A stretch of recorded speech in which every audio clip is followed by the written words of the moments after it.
Alasan yang pertama, ini sudah saya dapatkan maklumat ini kira-kira sudah bertahun-tahun lamanya dan saya jadikan itu sebagai prinsip hidup saya. Ketika kita terlalu banyak menggantungkan kehidupan kita kepada orang lain. Ketika kita terlalu menganggap bahwa bahagia saya harus sama si A, bahagia saya harus sama si B, bahagia saya harus sama si C. Ketika kamu menggantungkan hidup kamu kepada orang lain, maka kamu akan diuji dengan kebergantungan itu. Ini gak usah saya detailkan, sudah FYP. Jadi kalau teman-teman ingin tahu lebih dalam dan mendetail mengenai bahasan kasus ini, silahkan buka FYP, tulis kadang sidik kebergantungan, ada semua. Saya lab. Astagfirullahaladzim. Astagfirullahaladzim. Istighfar, gak boleh sombong kalian. Canda. Intinya yang pertama adalah kebergantungan. Kebergantungan itu amatlah sangat mengecewakan. Seberapa dalam kita menggantungkan hidup kita kepada orang lain, maka sedalam itu pula Allah akan memuji kita dengan kebergantungan itu. Sebenarnya kalau misal kita mikir-mikir nih ya, andai kita tidak terlalu bergantung kepada orang lain, mungkin separuh masalah hidup kita itu hilang. Saya pernah ada di posisi perjalanan dari Jakarta Surabaya. Sepanjang perjalanan di kereta itu kerjaan saya cuma 3. Makan, tidur, nangis. Makan, tidur, nangis. Nangis sampai ketiduran, bangun tidur lapar makan, tidur lagi, bangun lagi mikir, nangis lagi. Apa yang bikin saya nangis waktu itu? Jawabannya adalah karena ketergantungan saya pada satu sosok tertentu. Cowok by the way. Dan saya bukan gay, tolong jangan aneh-aneh. Cowok. Nanti dipikir, ini siapa? Oh di mana? Bukan, cowok. Oke, bukan. Masih normal. Alhamdulillah. Pada perjalanan itu saya kayak mikir, kenapa saya harus begini? Ketika saya sudah sampai di rumah, saya mikir, kenapa saya nangis? Jawabannya adalah karena saya terlalu menggantungkan kehidupan saya, menggantungkan kebahagiaan saya pada orang ini. Makanya sampai sekarang, sampai detik ini, saya punya satu prinsip, di mana saya gak mau lagi menggantungkan kebahagiaan saya kepada siapapun. Bahkan kepada keluarga saya sendiri. Saya gak pernah berharap banyak sama mereka. Saya berusaha memperbaiki hubungan saya dengan keluarga yang alhamdulillah saya sangat amat cinta dengan mereka. Tapi benar-benar di momen saya menggantungkan seluruh kebahagiaan saya kepada mereka, gak pernah.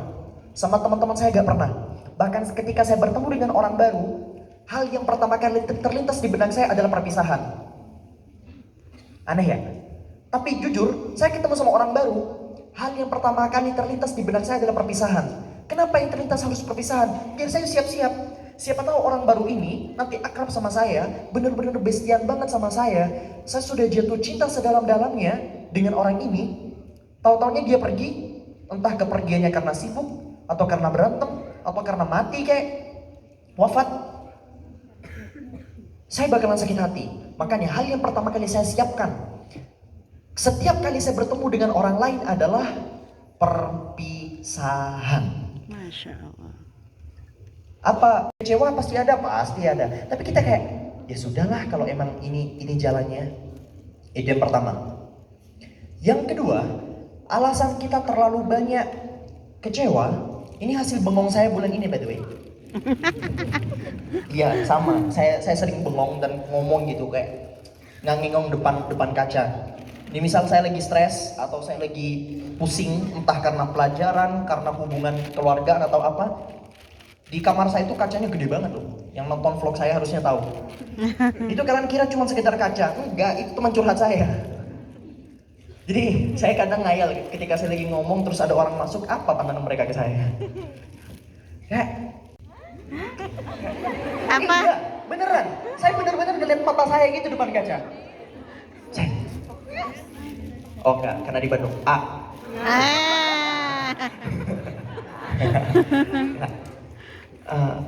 Kamu kecewa sekarang. Penyebab kamu kecewa tentu saja 1, 2, 3. Oke. Apa alasan kenapa kamu bisa merasakan 1, 2, 3? Itu yang saya lakukan setiap hari. Akhirnya saya mendapatkan beberapa kesimpulan yang paling pertama kenapa saya kecewa banget adalah karena saya terlalu banyak menggantungkan hidup saya kepada orang lain. Yang kedua, karena terlalu banyak kata harus dalam hidup. Coba teman-teman nanti malam renungkan ketika sendirian. Sebenarnya dalam hidup tuh mana sih yang harus dan mana sih yang gak harus? Kayak kita ini terlalu banyak kata harus loh. Harus banget pakai baju warna pink. Harus banget pakai baju mereknya A. Harus banget ganti HP. Harus banget ganti iPad. Harus banget semuanya. Padahal gak harus banget. Terlalu banyak kata harus, maka sebegitu juga seterlalunya kita akan merasakan kecewa. Sebenarnya dalam hidup kita tuh gak terlalu banyak kata harus. HP saya sebagai content creator nih, hidup saya dari HP. Enggak, hidup saya dari Allah Subhanahu wa taala. Iya, silakan duduk sedikit lagi. Ya, silakan Laura sedikit lagi. Oke. Oh, anaknya Chen. Sedikit lagi maaf. Iya. Atau bahkan yang tiba-tiba ngarep hal-hal yang sebenarnya gak jelas dan gak perlu diharapin. Misal, hal yang paling bikin saya jengkel juga di sosmed yang sering saya temui. Sampai lupa kalau saya punya suami. Pernah nemu komen gitu? Wallahil adzim gak tau malu. Saya benci, jujur benci. Baca komen gitu, saya benci. Astagfirullah. Rasa hormat kamu kepada suami kamu. Masya. Bahkan itu ada di komen-komen saya loh. Sampai lupa kalau saya punya suami. What? Kamu punya suami dan kamu masih sempat komen begitu? Maaf kalau saya agak keras sekarang, tapi begini aja, kalian punya suami terus suami kalian komen di IG-nya Jennie Blackpink. Sampai lupa kalau punya istri. Ngambek dong. Gimana perasaannya? Kesel kan? Ya sudah, jangan lakukan hal kayak gitulah. Hormati. Sampai kemana-mana lagi saya. Intinya, kita ini dalam hidup itu sudah terlalu banyak kata harus banget yang begini, Padahal kita gak tahu mana yang terbaik untuk kita dari Allah Subhanahu wa taala. Sedalam mana kita terlalu banyak kata harus, maka sedalam itu juga kita banyak kecewanya. Karena kalau sudah terlalu banyak kata harus, pokoknya kita akan mudah banget merasakan kecewa. Makanya setiap kali ada teman sekarang yang tiba-tiba ngomong ke saya sensitif banget sekarang dengar kata pokoknya dan dengar kata harus. Misalnya, Sen, besok kita harus banget datang ke kafe ini. Harus? Mana ada dalilnya? Saya tanya begitu. Kenapa kamu harus banget pakai kata harus? Seharus apa? Coba kalau kita gak pakai kata harus, indah hidup ini. Harus banget kamu repost story saya. Kenapa harus repost? Kenapa harus repost? Kita bikin story, kita nge-tag orang lain, dia mau repost, dia gak mau repost. Kenapa harus dibikin drama? Ya, ini salah satu kecewa. Banyak orang kecewa cuma perkara story-nya gak di-repost. Ada? Ada. Saya mau nanya, kenapa kecewa? Karena kita kebanyakan kata harus.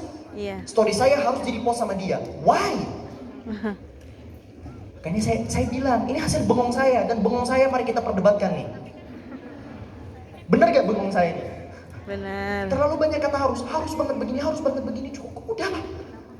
Kita sedikitkan kata harus, maka sedikit pula nanti rasa kecewa akan kita rasakan. Makanya, saya kemudian membagi hidup saya ini menjadi 3 level. Hidup saya bagi jadi 3 level. Pertama level tumuh atau level ambisi. Ini mungkin bisa teman-teman tiru, mau ditiru atau gak ditiru terserah. Pertama itu adalah level tumuh atau ambisi. Level kedua adalah level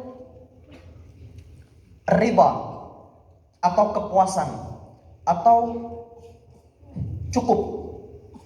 Level ketiga baru level sukhut atau level kecewa. Misal, saya bikin channel YouTube, ambisi saya adalah 1000 subscriber. Dan kepuasan saya ada di 50 subscriber. Di bawah 50 subscriber, mungkin saya ada perasaan kecewa. Mungkin ada perasaan marah. Mungkin ada perasaan gak menyenangkan di dalam hati. Sehingga ketika saya nanti mungkin dapat subscriber, mentok-mentok cuma di 100 subscriber atau 500 subscriber, saya sudah puas dengan angka 50. Maka 100 atau 200 ini sudah amat cukup untuk saya. Dan saya gak terlalu kecewa-kecewa banget. Atau dengan apapun itu. Saya ingin menikah dengan cewek spek, susah nih sebut nama nanti. Drama lagi nih di FVP. Saya pengen dapat suami spek A contohnya. Oh, oke, saya punya. Saya pengen dapat suami spek agam. Gim. Bukan agim, agam. Yang kedua adalah level ridha, puas. Tapi andai kata saya dapat level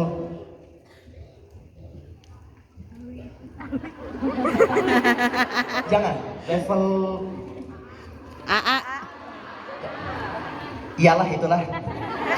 Itu aman. Itu sudah cukup. Baru di bawah itu saya. Jadi bagi hidup kalian itu jadi tiga tadi itu. Level ambisinya mana, tujuannya sampai mana, tapi sampai mana kalian akan merasa cukup dan merasa puas, dan kapan kalian harus kecewa. Kecewa itu kalian tentukan sendiri, bisa kok. Kecewa pasti dirasakan oleh setiap manusia. Saya bisa kecewa, kamu bisa kecewa, mereka bisa kecewa, semua. Kalau kalian bilang, wah harusnya gak usah kecewa. Oh, semua manusia pasti akan merasakan kekecewaan. Tinggal diatur seberapa dalam rasa kecewanya. Maka saya mengontrol kata harus saya menjadi 3 level tadi itu. Level tujuan saya, level ambisi saya, level harus saya, kemudian level puas saya, baru level kecewa saya.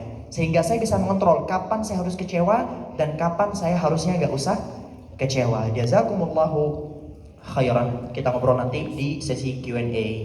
Kita tinggal di bumi, tinggal di dunia, dan dunia itu memang tempat berkumpulnya segala bentuk keluh kesah, termasuk kecewa, marah, sedih, sakit, luka, dan kecewa itu adalah bagian dari keluh kesah kehidupan di dunia.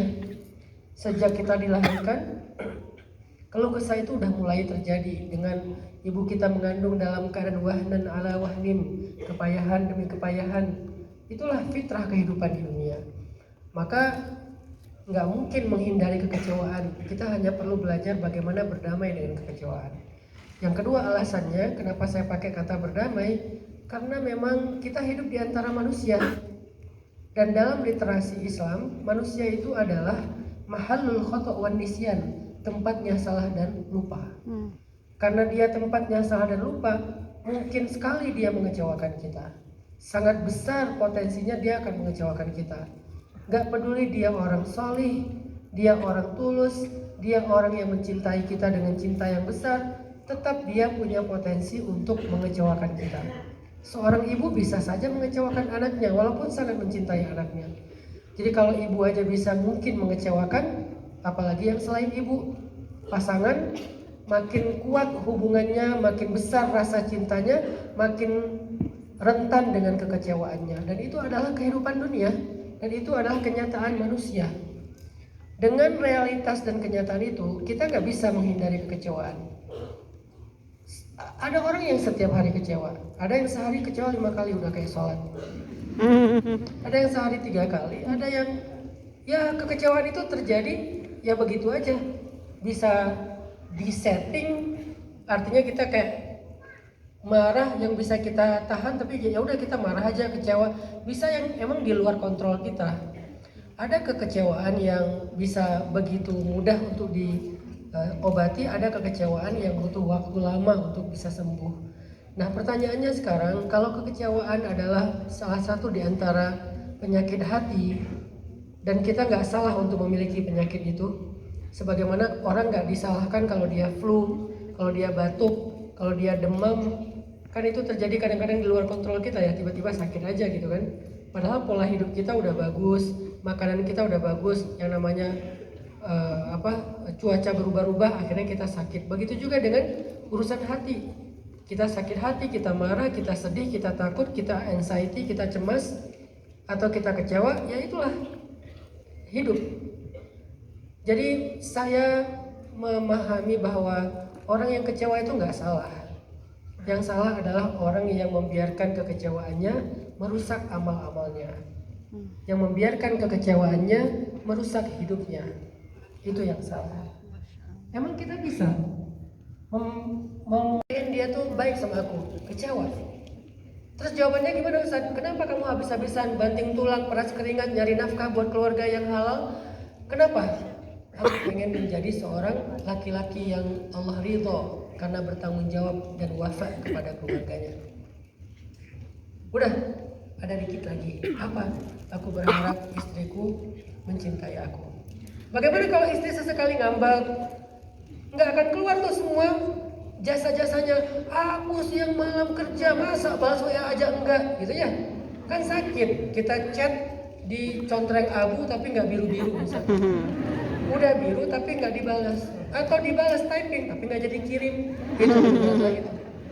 Aduh dia typing, nggak jadi, lasin.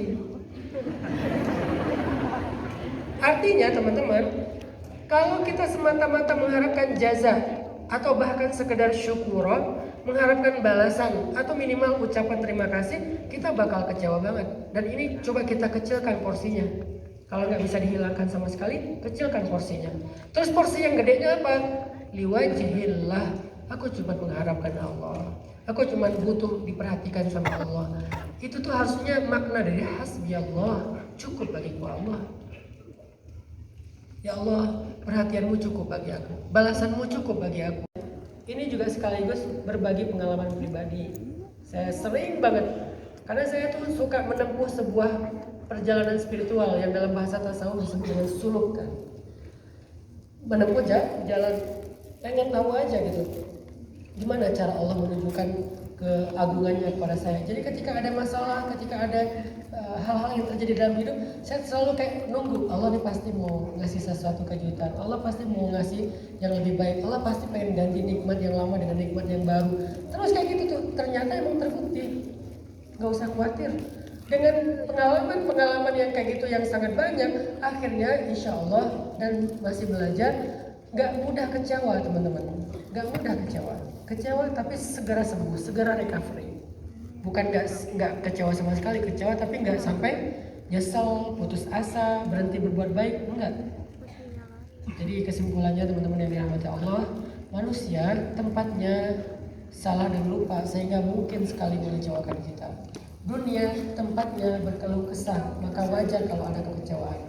Satu-satunya yang tidak mungkin mengecewakan cuma Allah. Maka hadapkanlah hati kita kepada Allah dengan harapan, dengan keinginan, dengan cita-cita, dengan niat, dengan akad. Insya Allah lan yukhayyibakallah. Allah tidak akan mengecewakanmu. Allahu a'lam. Masya Allah.